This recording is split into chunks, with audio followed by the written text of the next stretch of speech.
Hi நண்பா, welcome back to SS unique. Champion ட்ராஃபியை win பண்ண கிரிக்கெட் டீமுக்கு தளபதி கங்க்ராச்சுலேஷன் பண்ணியிருக்காரு. அதாவது congratulation to Indian cricket team for winning the champion trophy 2025 அப்படின்ற மாதிரி ஒரு ட்வீட் போட்டிருக்காரு.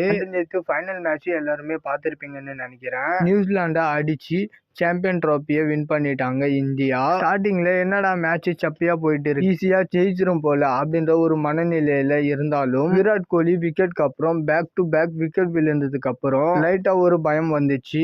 மேட்ச் சப்பியா போனாலும் பரவாயில்ல, ஜெயிச்சிடுங்க அப்படின்ற ஒரு மனநிலைக்கு மாறிடுச்சு.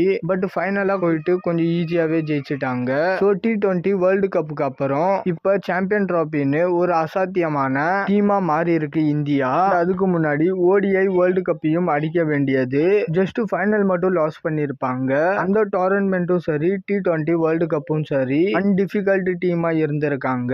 ஸோ நெக்ஸ்ட் 2027ல அந்த ODI வேர்ல்டு கப்பை மட்டும் திரும்ப அடிச்சிட்டா போதும், பேக் டு பேக் 3 ICC ட்ராஃபின்னு சொல்லிட்டு வேற லெவல்ல இருக்கும். அண்ட் நேத்து டீம்ல நம்ம தளபதியோட வெறித்தனமான ஃபேனான வருண் சக்கரவர்த்தி அவர்களும் இருந்தாரு. ஆஸ்திரேலியாவோட 8 விக்கெட்டை எடுத்ததும் சரி, நேத்து இம்பார்ட்டன்டான 2 விக்கெட்டை எடுத்ததும் சரி, இந்த டோர்னமெண்டோட ஒரு அசால்ட்டா இருந்திருக்காரு. ஸோ கப்பை ஜெயிச்சதுல தளபதியோட ஃபேன் பங்கும் இருந்தது ஒரு கூடுதல் சந்தோஷம். அண்ட் ஆல்ரெடி தன்னோட ஃபேனுன்னு தெரிஞ்சும் வருண் சக்கரவர்த்தி அவர்களை பர்சனலா மீட்டும் பண்ணியிருக்காரு. இப்போ பொலிட்டிஷனா மாறி இருக்கிறதுனால திரும்பவும் வருண் சக்கரவர்த்தி அவர்களை கண்டிப்பா மீட் பண்றதுக்கு வாய்ப்பு இருக்கு.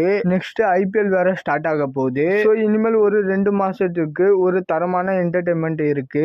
ஓகே நண்பா, இந்த மாதிரி தளபதி பத்தின அப்டேட் தெரிஞ்சுக்க மறக்காம எஸ்எஸ் யூனிக் சேனலை சப்ஸ்கிரைப் பண்ணி சப்போர்ட் பண்ணுங்க. இதோட வீடியோ முடிச்சுக்கிறேன். ஓகே, பாய்.